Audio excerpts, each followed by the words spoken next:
Magandang araw, TUPians! Ako po si Kirby Mangalino, maghahatid ng tinta ng katotohanan para sa sambayan ng Pilipino saan man sa mundo.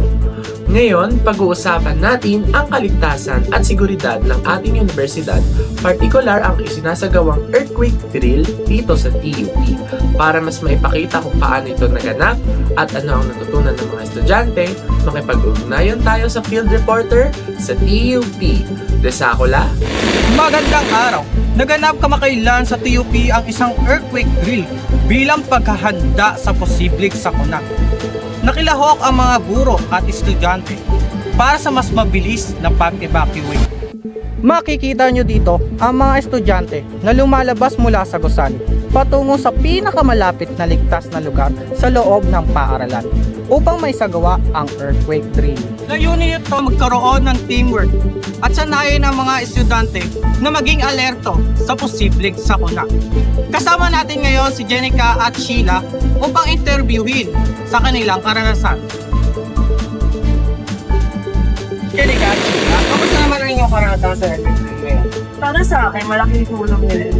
Mas na-realize ko kung gaano ka-importante na mabilis at maayos mag-evacuate. Natutunan ko rin dito na dapat sumunod agad sa instructions ng safety officials at teachers para maiwasan ang gulo. At naging aware din ako sa paligid at natutunan ng tamang kilos kapag may emergency.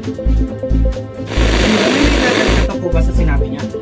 Para sa akin, importante na alam natin yung mga safety protocols, exit routes, at kung saan mag-a-accept. Napansin ko rin na marami sa amin yung first time lang mag-take ng drill seriously. Kaya malaking tulong ito para alam natin yung mga gagawin next time kung sakaling nagkaroon na talaga ng earthquake. Maraming salamat, Sheila at Jen. Tunay na mahalaga ang earthquake drill upang malaman natin ang pinakamalapit na ligtas na lugar. Upang maging maligtas din ang bawat kabataan. Tandaan, ligtas ang may alam. Balik sa iyo, mga nino. Maraming salamat, Desakula. Mahusay ang iyong ulat at tunay na mahalaga ito para sa ating lingkod. Ngayon naman, dumako tayo sa isa pang mahalagang kaganapan sa gitna ng lumalalang epekto ng global warming. Patuloy ang inisyatibo ng ating mga NSTP trainers mula sa Technological University of the Philippines. Ngayong araw, sila ay nasa Arroceros Park upang magsagawa ng volunteer work para sa kalikasan. Desakula, anong sitwasyon dyan? Magandang araw! Ngayon nga ay nandito tayo sa Arroceros Forest Park kung saan abala ang mga NSTP trainees and volunteers sa kanilang paglilinis at pagtatanim. Bilang bahagi ng kampanya kontra global warming. Kaya halika, samahan nyo kami upang alamin ang kanilang mga ginagawa. Samahan sa bakitong mag-interview. Sige na po, sure. Ano yung mga ginagawa nyo?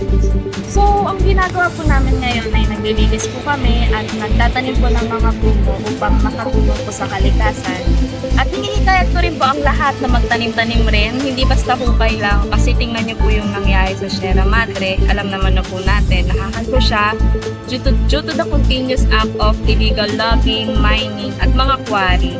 So, kailangan talaga natin pangalagaan ng ating mga puno at magtanim pa ng mas marami para na rin sa ating kinabukasan.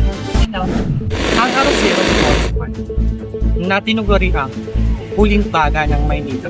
Ang bawat punong iginatan ay sumisimbolo lamang ng pag-asa at responsibilidad ng mas maayos at mas malinis na pamayanan. Samantala, tumungo naman tayo sa Manila Cathedral upang matanayan ang Simbang Gabi 2025. Nandito nga tayo sa Manila Cathedral kung saan abala ang mga tao sa paghahanda para sa Simbang Gabi. Marami nga dito mga bata, pati matanda, pati na mga magnobyo. Maaari ko po ba kayo ma-interview? Dito. Maaari ko din po ba malaman ang mga nakakano? Ako po si Joshua Pabol. Ako po si Juan sa Tibutis. Sir Pabon, ano po ginagawa niyo? Magandang gabi po. So, napag-decidean po namin dalawa ni Bautista na mag-take dito sa Intramuros. Makita mo naman po, napakaganda ng lugar dito. Malamig at simoy ang hangin. And syempre, ramdam na ramdam mo rin ang kapaskuhan. Bago mag-simbang gabi, napag-decide namin dalawa na mag-spend ng time together and syempre mag-relax din. And mamaya nga gusto ko rin na bumili rin kami ng puto bongbong para matikman na rin namin ulit dalawa. And syempre masuportahan rin namin yung mga small vendors. Ano po mga sasabi niyo sa panahon?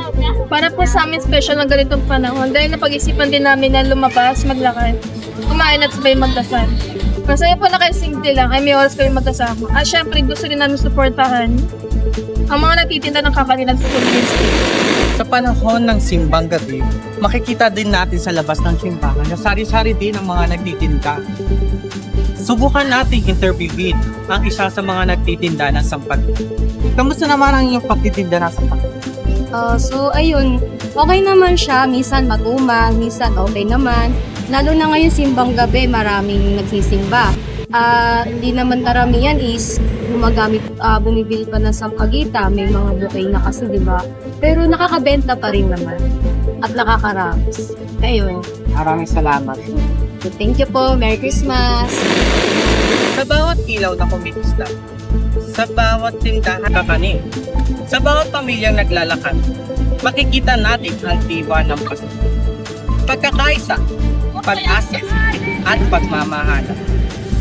Sa bawat kabataan na tumutulong sa dekorasyon, sa mga negosyanteng nagtitinda, ramdam natin ang diwa ng Pasko. Ang simbang gabi ay patunay lamang ng kultura, pagmamahalan, at pagkakaisa. Back to you, mga lino. Maraming salamat, Tisakula. Mahusay ang iyong ulat at tunay na naipakita rito ang kulturang Pilipino tuwing Pasko. Ngayon naman, tutok tayo sa larangan ng sports, partikular sa tagumpay ng Technological University of the Philippines sa State Colleges and Universities Athletic Association o SCU-AANCR. Isa sa mga nag-uwi ng medalya ay mula sa Women's Badminton Division na si Bugarin, ang gold medalist at isa sa mga pinakadominanteng manlalaro ngayong taon. Para sa mga detalye, narito muli si Tisakula. Tisakula?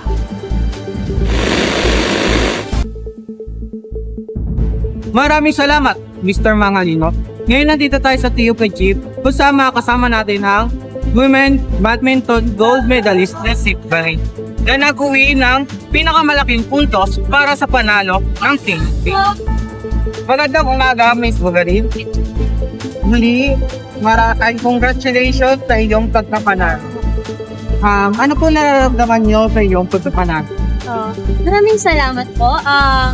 Actually, masaya po ako at saka proud ako kasi lahat kasi ng hirap, puyat at training ko ay nagbuka. Hindi lang ito yung tagumpay ko, kundi tagumpay na dito ng buong Maraming salamat. Ano naman po yung mga challenges na na-encounter niyo during competition? At paano niyo po ito nalampasan? Siguro po, para sa akin, it's pressure. Kasi, aminado naman po talaga ako na sobrang hirap po at talagang ginalingan talaga ng mga kalaban kong paglaro ng pero dahil na rin po sa tulong ng coach ko, teammates, pati na din po suporta ng TUP community, ako po ay naging kalmado at focused lang. Ano naman po yung mga mensahe niyo po sa mga student athletes na naglalayo na manalo gaya niyo? Siguro parang sa akin, simple lang, hindi, huwag susuko. Tsaka, manatili lang na, alam kong hindi mahirap, pero maging disiplina lang, dedication, and passion, makakayanan ng laban lang team. Maraming salamat po. Muli, congratulations po sa iyong pagkapanalo. Tunay na inspirasyon ang kanyang pagkapanalo. Hindi lang sa sport, kundi sa pag-ngangalaga ng iyong kalusugan. Balik sa iyo, Mr. Mangali.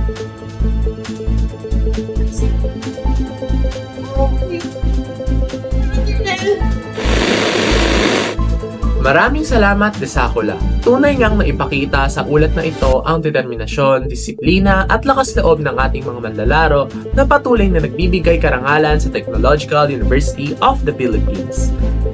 Mula rito sa Incline, patuloy naming ihatid sa inyo ang mga balitang tapat, makabuluhan at walang kinikilingan. Bilang bahagi ng aming serbisyong publiko, ito po ang Incline, tinta ng katotohanan, i-Incline na yan.